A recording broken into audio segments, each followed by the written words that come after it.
I'm not the jealous type. Never have been. But there's a difference between trust and being a fool, and what happened in Cancun made that line crystal clear. We've been planning this trip for months. 5 days in Cancun with 3 other couples from back home in Texas. Everyone was excited. The resort was nice, the weather was perfect, and for the first 2 days, everything felt good. My wife seemed happy, I was relaxed, and our friends were having a blast. Then came day 3. We were all at the beach around noon. The sun was brutal, and everyone was either in the water or under umbrellas. I'd gone to grab drinks for everyone from the beach bar, which took maybe 15 minutes because the line was long. When I got back with the tray of margaritas, I noticed my wife wasn't at our spot anymore. I found her about 20 feet away, talking to some guy I'd never seen before. Tall, tanned, probably in his late 20s. Nothing unusual so far. People talk at the beach. But then I watched her turn around, pull her hair to one side, and hand him the bottle of sunscreen. He started rubbing it on her back, slowly, taking his time with it. I stood there with the drinks, watching. Our friends noticed too. One of them, Garrett, kind of looked at me like he was waiting to see what I'd do. I didn't do anything. Not yet. I walked over and set her margarita down on the sand next to her towel. She glanced up at me, smiled like nothing was happening, and said thanks. The guy gave me a nod. I nodded back and walked away. Here's the thing. I wasn't about to cause a scene over sunscreen. Maybe it was innocent. Maybe she just asked someone nearby for help and I was reading too much into it. So I went back to our group, sat down, and drank my beer. But she didn't come back. For the next 3 hours, she stayed over there with him. They went in the water together. They sat on his towel. They laughed. A lot. She wasn't checking her phone. She wasn't looking over at me or our friends. It was like we didn't exist. Around 2 in the afternoon, I walked over again. I kept my voice calm. I asked if she was planning to hang out with us at all, since we were supposed to be here as a group. That's when she said it. I just asked him to put sunscreen on my back. If you're so jealous about everything, just go home. She said it loud enough that he heard. He smirked. She laughed. Not a nervous laugh. A dismissive one. Our friends were watching from a distance. I could feel their eyes on me, waiting to see if I'd blow up, if I'd argue, if I'd beg her to stop embarrassing me. I didn't do any of that. I looked at her for a few seconds. Then I looked at him. Then I turned around and walked back to our spot, grabbed my towel, and told Garrett I'd catch up with everyone later. He asked if I was okay. I said I was fine. I wasn't fine. But I also wasn't about to sit there and be disrespected in front of a beach full of people while my wife played games.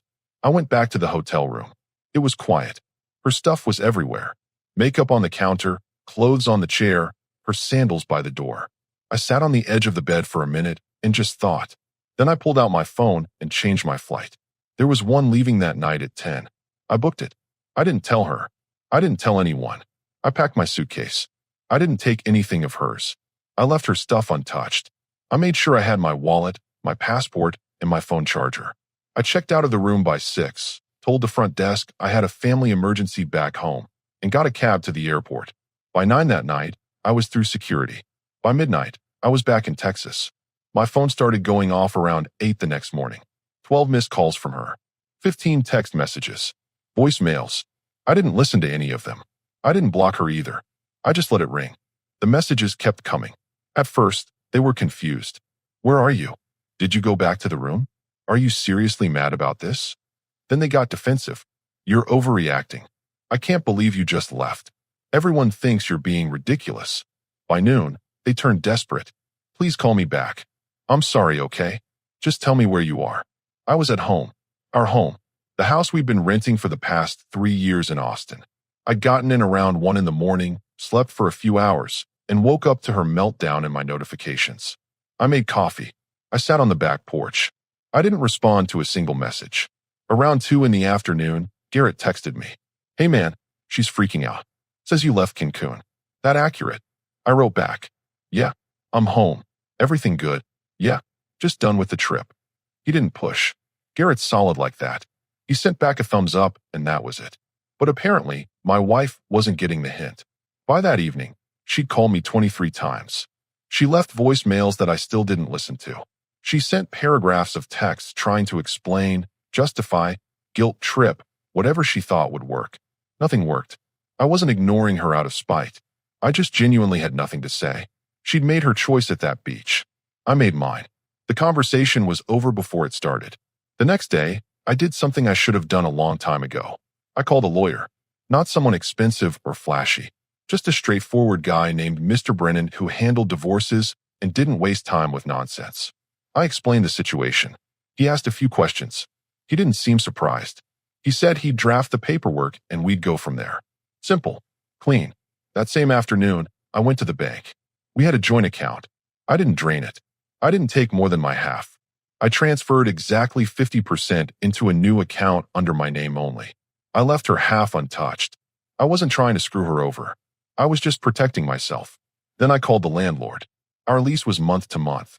I told him I'd be moving out at the end of the month and asked if he'd be willing to take my name off and let her keep the place if she wanted. He said he'd work it out with her when she got back. I wasn't being cruel. I was being efficient. My wife got back to Texas 2 days later. I know because Garrett texted me that their group flight landed at noon. She didn't come home right away. I'm guessing she went to one of her friends' places first, probably hoping someone would talk sense into me. She showed up at the house around 6 that evening. I heard her car pull into the driveway, heard her keys in the door. I was sitting at the kitchen table with my laptop, finishing some work emails. She walked in, saw me, and just stopped. She looked tired. Her hair was still a mess from traveling. Her eyes were puffy. She put her suitcase down by the door and stared at me like she was waiting for me to say something. I didn't. She finally broke the silence. So you're really doing this? You just left without saying a word to anyone. I closed my laptop, looked at her. You told me to go home. So I went home. That's not what I meant. That's exactly what you meant. She shook her head. You're being childish. I asked a guy to put sunscreen on my back. That's it. You turned it into this huge thing. I leaned back in my chair. You spent 3 hours with him. You ignored me. You ignored our friends. You laughed in my face when I asked you about it. Then you told me to leave if I had a problem. So I left. I didn't think you'd actually do it. That's the issue right there. You didn't think I would. You thought I'd just sit there and take it. She opened her mouth to respond, then stopped. She looked around the kitchen, noticed things were different. Noticed some of my stuff was already packed in boxes by the hallway. What are you doing? Moving out. Her face went pale. You're joking. I'm not. Over sunscreen. Over respect. You don't have any for me. And I'm done pretending that's okay. She tried to argue. She tried to cry. She tried to blame me for being insecure, for overreacting, for ruining the trip. I let her talk. When she was finished, I stood up and walked past her to the bedroom. I had 2 more boxes to pack. I'd be out by the weekend. She didn't leave that night. She slept on the couch. I didn't argue about it. It was still technically her place too until the end of the month. I just stayed in the bedroom with the door closed and kept packing. The next morning, I woke up to the smell of coffee and breakfast. She'd made eggs, bacon, toast. The whole thing. It was sitting on the table when I walked into the kitchen. She was standing by the counter, watching me. I made breakfast. Thought maybe we could talk. I poured myself coffee. There's nothing to talk about. I already contacted a lawyer. Papers should be ready next week. She froze. You contacted a lawyer? Yeah. Without even trying to work this out. I sat down at the table but didn't touch the food. There's nothing to work out. You disrespected me in front of our friends. You told me to leave. I left. Now I'm filing for divorce. That's it. That's it. Just like that. After 4 years of marriage. You made it pretty clear where we stand. She sat down across from me. Her hands were shaking. I made a mistake, okay? I wasn't thinking. I was just having fun, and I didn't realize how it looked. You knew exactly how it looked. That's why you said what you said when I walked over. I was embarrassed. You were acting jealous in front of everyone. I wasn't jealous. I was watching my wife ignore me for 3 hours while she flirted with some random guy. There's a difference. She started crying. Not loud, just quiet tears running down her face. Please don't do this.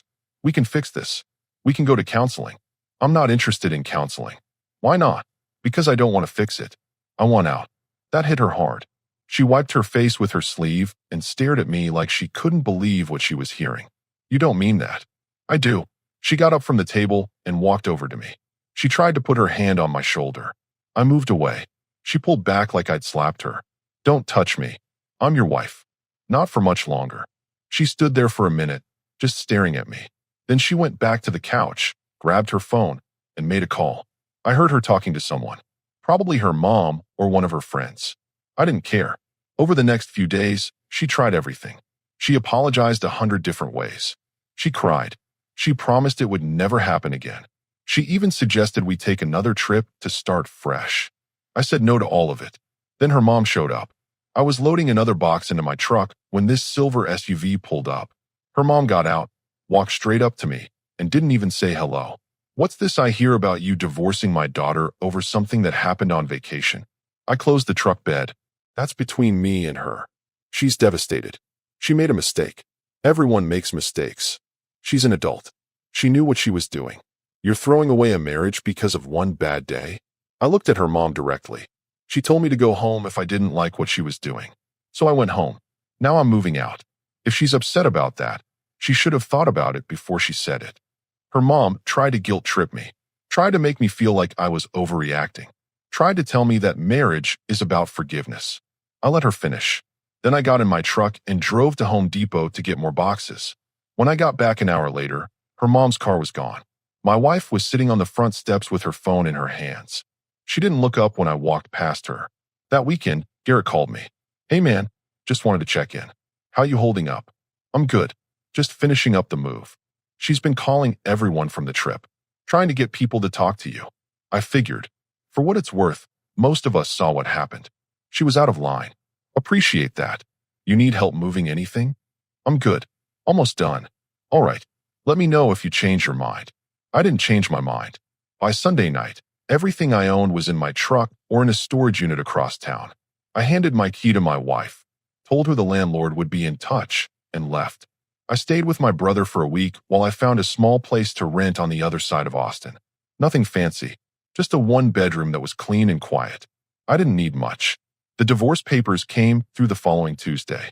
Mr. Brennan dropped them off at my new place. I signed them that same day.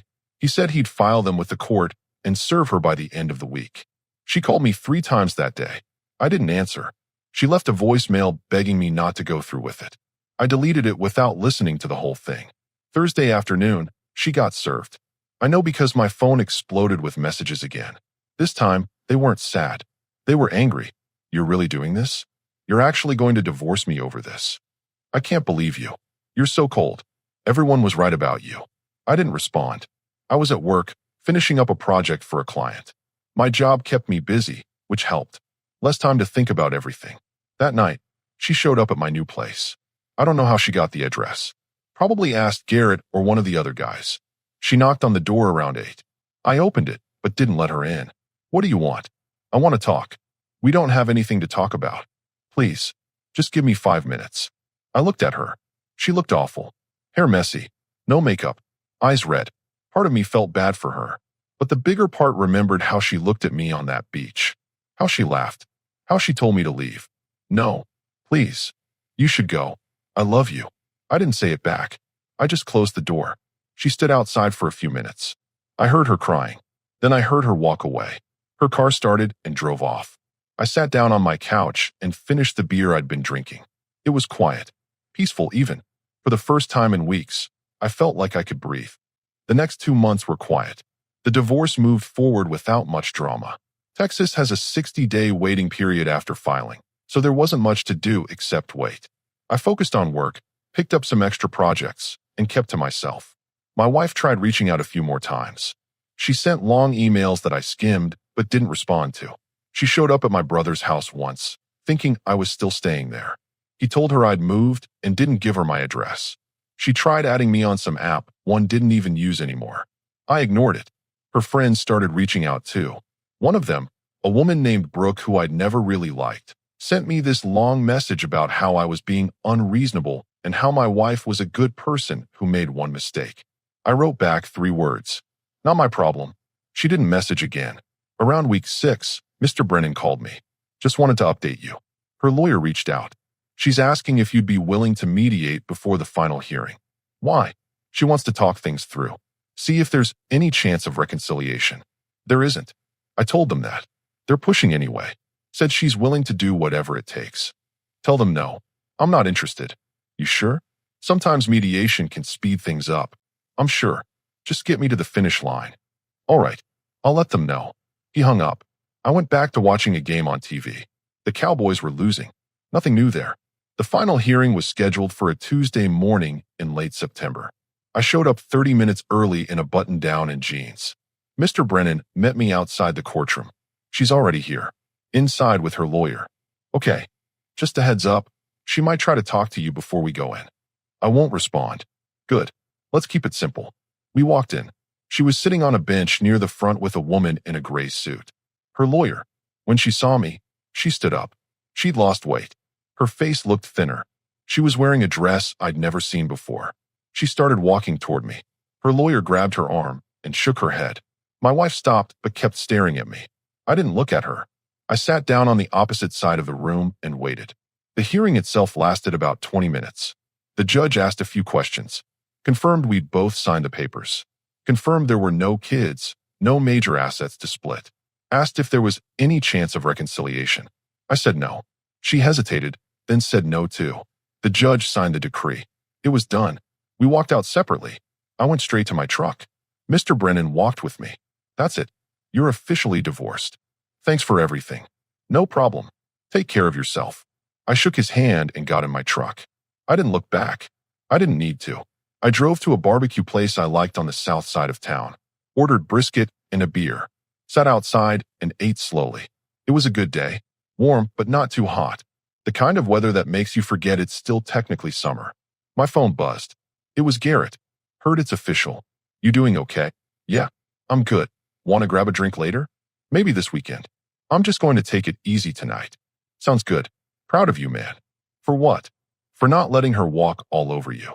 A lot of guys would have caved. I'm not a lot of guys. He laughed. No, you're not. Talk soon. I finished my beer and drove home. My apartment felt different now. Lighter somehow. I didn't have to worry about walking on eggshells or wondering if I was overreacting or being too sensitive. I could just exist. That night, I got one last message from her. It was long. I didn't read all of it. Just the first few lines. I know you'll probably never forgive me. I don't even know if I forgive myself. I destroyed the best thing in my life because I was stupid and careless. I hope one day you can find someone who treats you the way you deserve. I'm sorry for everything. I didn't respond. I just deleted it and turned my phone off. The next morning, I woke up and went for a run. Something I hadn't done in years. It felt good. My legs hurt after the first mile, but I kept going. By the time I got back to my apartment, I felt like I'd cleared my head for the first time in months. I showered, made coffee, and sat on my small balcony. It wasn't much of a view, just a parking lot and some trees. But it was mine. A few weeks later, my brother invited me to a cookout at his place. I almost said no. I wasn't really in the mood for small talk or questions about the divorce. But he insisted, so I went. It was nice. His wife made ribs. Their kids ran around the backyard. A few neighbors came by. Normal stuff. One of them, a woman named Paige who lived 2 houses down, started talking to me. She was funny, easy to talk to. We talked about work, about Austin, about nothing important. She didn't ask about my divorce. She didn't even know I was divorced. Before I left, she gave me her number, in case you ever want to grab coffee or something. I took it. I didn't know if I'd use it, but it felt like a start. 3 months after the divorce, I was in a completely different place. Not just physically, but mentally. I'd started running regularly, lost 15 pounds, picked up some new clients at work. My bank account was healthier than it had been in years. I texted Paige about a week after the cookout. We met for coffee at a place downtown. She worked in marketing for a tech company. She had a dog named Biscuit. She liked hiking and complained about Austin traffic the same way everyone else did. We went out a few more times. Nothing serious. Just dinners, a movie, a walk around the lake. It was easy. No drama. No games. Just 2 people spending time together. One night, we were having dinner at this Italian place near her apartment when my phone started buzzing. I glanced at it. Unknown number. I ignored it. It buzzed again. Then again. Paige noticed. You need to get that? No. Probably spam. But it kept going. 5 calls in a row. I finally picked up, more annoyed than anything. Hello. It's me. My ex-wife. I should have hung up right then. But something in her voice made me pause. She sounded off. Not sad. Not angry. Just flat. How did you get this number? I called your brother. He wouldn't give it to me, but I kept asking until he did. I needed to talk to you. We don't have anything to talk about. I know. I just wanted you to know that I understand now. What I did. How I made you feel. I've been going to therapy, and my therapist helped me see how selfish I was. I didn't say anything. She kept going. I'm not calling to ask you to take me back. I know that's never going to happen. I just wanted to say I'm sorry. Genuinely sorry. Not because I want something from you. Just because you deserved better than how I treated you. Okay. That's it. Just okay. What do you want me to say? You called to apologize. I heard you. We're done here. There was a long pause. Then she spoke again, quieter this time. Are you seeing someone? That's not your business. I know. I just wondered. Goodbye. I hung up before she could respond. I turned my phone on silent and put it face down on the table. Paige was watching me. Ex-wife. Yeah. First time she's called in months. What did she want? To apologize, apparently. Did it work? Did what work? The apology. Did it make you feel any different? I thought about it. No, it didn't. Paige nodded. Good. That means you're actually over it. She was right. Hearing my ex's voice didn't make me angry or sad or anything, honestly. It was just noise. A few weeks later, Garrett called me. Hey, so I ran into your ex at Target yesterday. Okay. She asked about you. What did you tell her? That you were doing fine. She didn't look great, man. I think she's struggling. That's not my problem. I know. Just thought you should know. Appreciate it. He paused. For what it's worth, I think you made the right call. Everyone does. What she did in Cancun was disrespectful. You didn't overreact. I know I didn't. Good. Some of the other guys have been saying the same thing. Nobody blames you. That was nice to hear, but I didn't need validation. I knew what happened. I knew how I felt. That was enough. Around Thanksgiving, my brother invited me over for dinner. I brought Paige. She got along great with his wife and kids. Nobody mentioned my ex. Nobody asked awkward questions. It was just a normal family dinner. On the drive home, Paige asked me something I hadn't expected. Do you ever regret how fast you ended things? Like, do you ever wonder if you should have tried harder? I didn't have to think about my answer. No. She told me to leave. I left. She made her choice. I made mine. No second thoughts at all. None. She smiled. That's kind of attractive, you know. The fact that you know what you want and you don't waver. I just don't see the point in wasting time on people who don't respect me. Most people waste years doing exactly that. I'm not most people. She laughed. No, you're not. By December, I'd completely moved on. My ex became background noise. Someone I used to know. Someone who made a choice that cost her everything. I heard through Garrett that she'd moved back in with her parents. That she'd quit her job. That she was having a hard time adjusting to being single again. I didn't feel bad for her. I didn't feel anything at all. One Saturday afternoon, I was at Home Depot picking up supplies for a shelf I was building when I saw her. She was in the paint aisle with her mom, looking at color samples. She saw me at the same time. Her face went pale. She froze. I didn't. I just nodded, grabbed the screws I needed, and walked to the checkout. As I was loading my truck in the parking lot, she came outside. Alone this time. Hey. I looked up. Hey. How have you been? Good. That's good. I'm glad. There was an awkward silence. She looked like she wanted to say more, but couldn't find the words. I closed the truck bed. I should get going. Wait. Can I just say something? I didn't respond. I just stood there. She took a breath. I know I ruined everything. I know you're never going to forgive me. But I want you to know that I think about that day in Cancun all the time. If I could go back and change it, I would. I'd do everything differently. But you can't. I know. So what's the point of telling me this? I don't know. I guess I just needed you to hear it. I looked at her for a second. Then I got in my truck. Take care of yourself. I drove off without looking back. She stood in the parking lot watching me leave. Just like she did that day on the beach. The difference was, this time, I didn't care. 6 months after the divorce was finalized, I was living a completely different life. Paige and I had been dating for 4 months. Nothing rushed, nothing complicated. Just two people who enjoyed each other's company and didn't play games. We went to a Spurs game in San Antonio one weekend. Had barbecue at a place her coworker recommended. Spent Sunday mornings drinking coffee on her balcony. Simple stuff that actually mattered. I'd also gotten a promotion at work. More responsibility, better pay. Enough that I could finally afford to buy a small house instead of renting. I started looking at places in February. My ex-wife became a distant memory. Someone I used to know. Someone who taught me an important lesson about self-respect.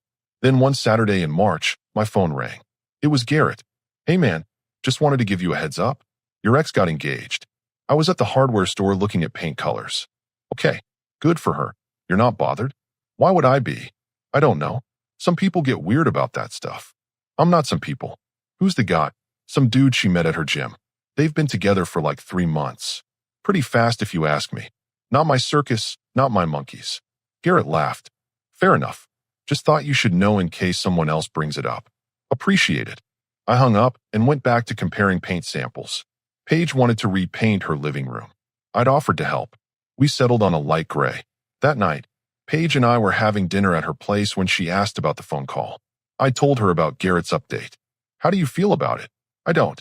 Not even a little bit. Not even a little bit. She's not my problem anymore. Paige smiled. You know what I like about you? You mean what you say? You're not one of those guys who says they're over someone but still stalks their social media. I deleted her from everything months ago. I don't even remember her birthday. When was it? I thought for a second. July something. I honestly don't remember. She laughed. That's how you know you're actually done. She was right. I was done. Completely and totally done. A month later, I closed on a small house in South Austin. 2 bedrooms, 1 bathroom, a decent backyard. Nothing fancy, but it was mine. Paige helped me move in. My brother and his wife brought pizza. Garrett showed up with beer. It felt like a fresh start. Not just from the divorce, but from everything. I'd spent 4 years walking on eggshells in a marriage that was never going to work. Now I had a house, a woman who respected me, friends who had my back, and a job I didn't hate. One evening in late April, I was grilling burgers in my backyard when Paige came outside with her phone. You're not going to believe this. What? Your ex just sent me a friend request on social media. I flipped a burger. Block her. Already did. But why would she do that? Probably trying to see what I'm up to. Doesn't matter. She'll figure out soon enough that I don't think about her at all. Paige sat down on the porch steps. Do you think she regrets what she did? Probably. But that's not my problem. Do you ever wonder what would have happened if you tried to work it out? Like, if you'd gone to counseling or given her another chance? I turned off the grill and sat down next to her. No, because people don't change unless they want to. And even if she wanted to, I didn't want to be with someone I had to beg for basic respect. Life's too short for that. She leaned her head on my shoulder. You're right. We sat there for a while, watching the sun go down. It was quiet, peaceful, exactly the kind of life I wanted. In June, my brother threw a birthday party for his oldest kid. The whole family was there. Cousins, aunts, uncles, everyone. Paige came with me. She fit right in. At one point, my mom pulled me aside. I'm really proud of you, you know. For what? For knowing when to walk away. A lot of people stay in bad situations because they're scared or because they think they're supposed to. You didn't. You knew your worth and you didn't settle. Thanks, Mom. I like Paige. She's good for you. Yeah, she is. My mom hugged me and went back to the party. I stood there for a second, taking it all in. A year ago, I was in Cancun watching my wife disrespect me in front of everyone. Now I was at a kid's birthday party, genuinely happy, with a woman who treated me like I mattered. That's what walking away gets you. Peace. A few weeks later, Garrett texted me a screenshot. It was from my ex's social media. A post announcing her engagement was off. No explanation. Just a vague post about focusing on herself. I didn't respond to Garrett. I didn't care. Her life wasn't my concern anymore. That same week, I took Paige to the coast for a long weekend. We stayed at a small beach house in Port Aransas. It was her first time seeing the Gulf. On our last night there, we were sitting on the beach watching the waves. She turned to me and said something I wasn't expecting. I think I'm falling for you. I looked at her. Yeah. Is that okay? More than okay. She smiled. Good. Because I wasn't sure if you were ready for something serious after everything with your ex. I'm ready. I've been ready. We stayed on that beach until midnight. When we finally walked back to the house, I felt something I hadn't felt in years. Certainty. Not hope or potential or maybe. Just certainty. This was right. She was right. And I didn't have to question it. By the end of summer, Paige had basically moved into my place. She still kept her apartment, but most of her stuff was at my house. Her dog too. It felt natural. No pressure. No drama.